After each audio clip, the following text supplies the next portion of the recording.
এক বনে বাস করত দুটি খরগোশ। একটি বাবা খরগোশ, অন্যটি তার বাচ্চা খরগোশ।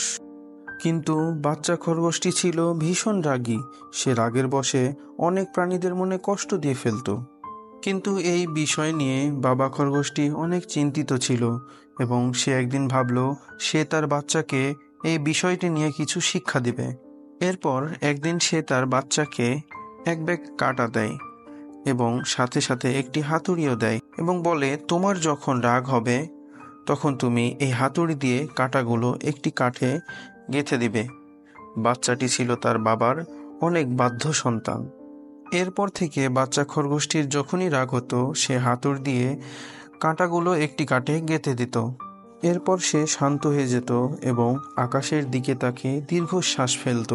কাজটি করার পর থেকে তার রাগ আস্তে আস্তে কমতে থাকলো। এরপর একদিন বাবা খরগোশটি তার বাচ্চা খরগোশটিকে আদেশ করলো, তুমি যতগুলো কাঁটা রাগের মাথায় গেঁথেছ সেগুলো তুলে ফেলো। বাচ্চা খরগোশটি আবারও তার বাবার কথা মতো সেই যেই কাঁটাগুলো রাগের মাথায় গেঁথে রেখেছিল সেগুলো একটা একটা করে তুলতে লাগলো।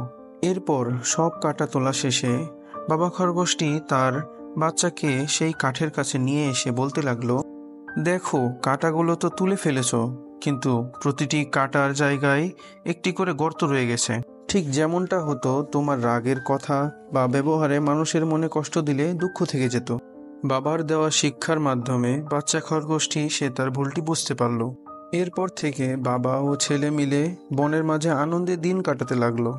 এই গল্পের মাধ্যমে আমরা শিক্ষা পেলাম, ভুল করলে মাফ করে দেয়া যায়, কিন্তু রাগের ফলে যে কষ্ট দিয়ে মনে দাগ রেখে যায় সেটি মুছে ফেলা কঠিন। তাই ধৈর্য ও নম্রতা খুব বড় গুণ। আর এরকমই সব শিক্ষণীয় মজার গল্প শুনতে আজই আমাদের সাথে যুক্ত হতে নিচের সাবস্ক্রাইব বাটনটি ক্লিক করে পাশে থাকা বেল আইকনটি বাজিয়ে দাও।